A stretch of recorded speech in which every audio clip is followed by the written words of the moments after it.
नमस्कार प्रिय दर्शक बंधुरा रीतास किचेने अनेक अनेक स्वागत जानिए आज के रेसिपि शुरू करছি। आज आमी बानाচ্ছি दई दिए रुई माछ। रेसिपिटी प्रथम থেকে শেষ অবধি দেখার জন্য অনুরোধ রইল।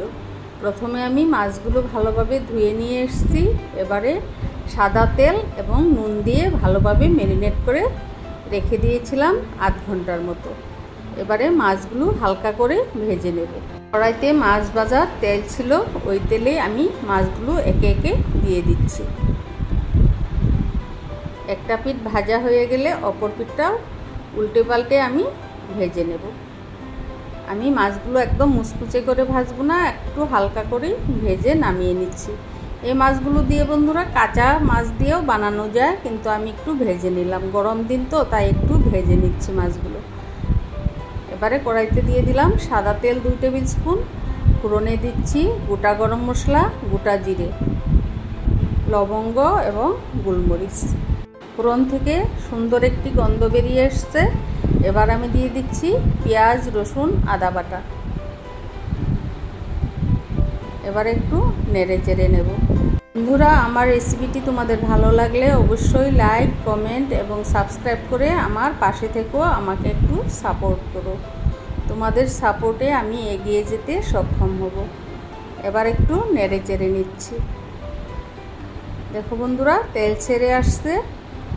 এবারে আমি দিয়ে দেব স্বাদ মতো নুন। নুনটা দিয়ে আবারও একটু নেড়ে চেড়ে নিচ্ছি। বন্ধুরা, মশলাটা ভালোভাবে কষানো হলে তরকারির টেস্টটা এমনিতেই বেড়ে যায়। মশলাটাকে সুন্দরভাবে কষিয়ে নিচ্ছি যাতে পেঁয়াজ রসুনের কাঁচা গন্ধটাও না থাকে আর মশলাটাও ভালোভাবে কষানো হয়ে যায়। দেখো বন্ধুরা, তেল ছেড়ে আসছে।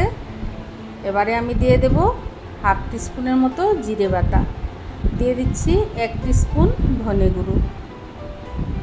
আবারও একটু নেড়ে চেড়ে কষিয়ে নিচ্ছি।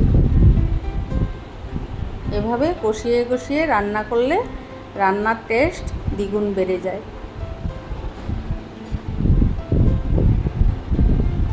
এভাবে নেড়ে চেড়ে একটু ভালোভাবে সময় নিয়ে রান্নাটা করতে হবে। এবারে আমি দিয়ে দেব আগের থেকে ফেটিয়ে রাখা টক দইটা, সামান্য একটু চিনি দিয়ে আবারও একটু ফেটিয়ে নিচ্ছি। এবার গ্যাসের ফ্লেমটা একদম লো করে আমি টক দইটা দিয়ে দেব যাতে কড়াই তলিতে লেগে না যায়।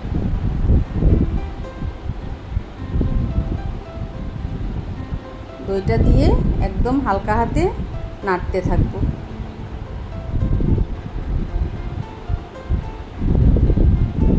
এখানে আমি হলুদ গুঁড়ো দিলাম না, এভাবে আমি কষিয়ে নেব। দেখতেই পাচ্ছ বন্ধুরা, তরকারির কালারটা দই দেওয়ার সাথে সাথেই অন্যরকম হয়ে গিয়েছে। কি সুন্দর কালার হয়ে গিয়েছে। প্রায় 10 থেকে 15 মিনিট ভালোভাবে কষিয়ে নিয়ে আমি দিয়ে দিচ্ছি পরিমাণ মতো জল। জল দিয়ে আমি মাছগুলো একে একে দিয়ে দিচ্ছি। তারপর আমি 7-8 মিনিটের মতো ঢেকে রেখে দেব।